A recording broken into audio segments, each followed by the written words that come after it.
Welcome to Lent Reflections for today and Stepping Stones from Creation to the Cross.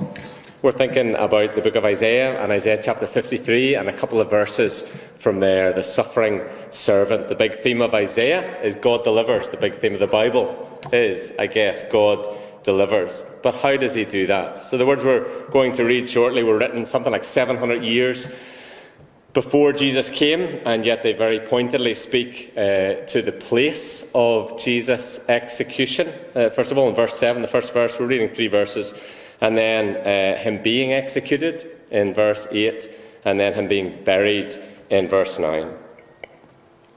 He was oppressed and he was afflicted, yet he opened not his mouth. Like a lamb that is led to the slaughter, and like a sheep that before its shearer is silent, so he opened not his mouth. By oppression and judgment he was taken away, and as for his generation, who considered that he was cut off from the land of the living, stricken for the transgression of my people. And they made his grave with the wicked, and with a rich man in his death, although he had done no violence, and there was no deceit in his mouth.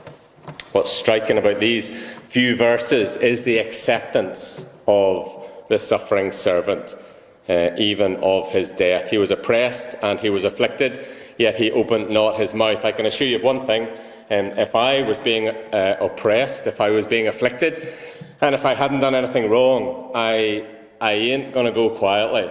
I mean, it's only right, isn't it? We speak up when injustice is done. If somebody's suffering when they haven't done anything wrong, whether that's in school or whether it's with nations, we object. We go, wait, that cannot be, that cannot happen, that is not right.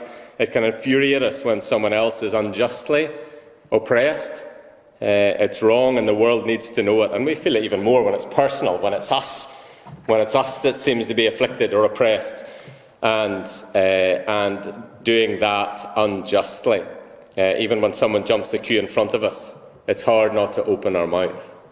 And it gets so much worse in our reading too. He was oppressed and he was afflicted, yet he opened not his mouth. Here we have a crazy picture of the creator of the world being afflicted and being oppressed undeservedly, and at least in part that by his creation, doing the oppressing, doing the affliction, and not saying anything about it. No objection or calling out for justice, as the innocent servant chooses this road of affliction and suffering. I work in a prison, and when people are convicted or judged and convicted of something they've done, and they've very clearly done it, there are no cries out about justice. There's an injustice done if there's evidence that points to them having done it. People might cry out for other reasons, but not for injustice being done. They're condemned rightly because they did the crime.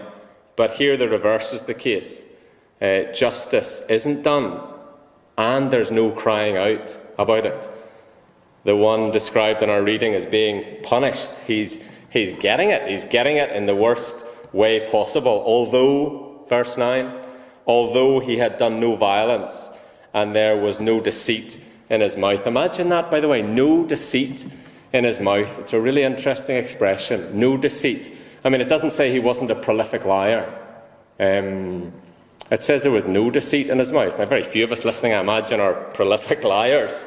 But no deceit in our mouth, no deceit on our social media page, no deceit in the impression we give people when we meet them randomly.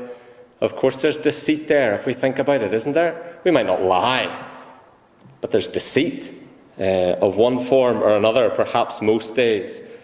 And there was no guilt with him, no deceit with him. No one was ever harmed by him, and yet he was cut off from the living. He was stricken. What an injustice. How can the Bible tell us about that? How can God tell us about that, let alone God be behind it?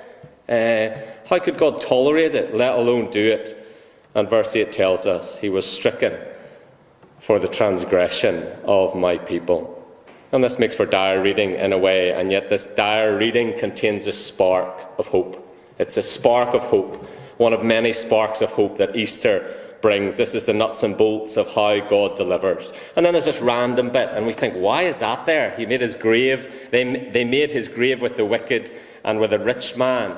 And his death seems out of place. Why is it talking about that? The burial should have been buried with a wicked, but was actually buried with a rich man. And this is, or in a rich man's grave. And this is one of those wee bits in Scripture, and it does this every now and then, where it's almost like a little reminder.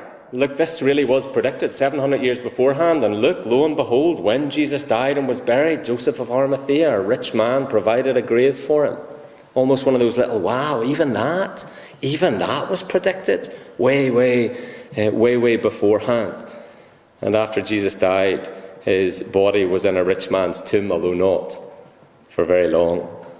But for today, let's remember his silence. Of all that he could have said, led like a lamb to the slaughter, and like a sheep that before its shearers is silent, so he opened not his mouth. I have a friend who takes sheep and cattle fairly regularly to the abattoir, to the slaughterhouse, and he's asked me to come with him more than once, I think just for a chat on the way there. But I've never gone. It really doesn't appeal to me to go to an abattoir, to a slaughterhouse. I have had to go at sheep shearing though, and both of those are mentioned, aren't they? A sheep on the way to the slaughterhouse and a sheep on the way to shearing. And the point is, they could both be silent on the way to either. The sheep doesn't know. It could be going to shearing, where it's losing a coat purely, or it could be going to the slaughterhouse, where it's losing its life, and the sheep doesn't object. It doesn't know. It doesn't have the wisdom. It's a dumb animal, after all, with very little understanding, which makes this contrast all the more striking, because the suffering servant knew exactly what lay before him, and yet was silent, knew exactly the suffering that lay before him, more perhaps than anyone else ever knew, and yet he submitted. The servant was silent because he submitted to this plan of being stricken for others. How come? Because God delivers, and for God to deliver, the rebellion of your heart and the rebellion of my heart required someone to stand in our stead, to stand in our place, and required that person's submission, his silence, the silent cost of our deliverance.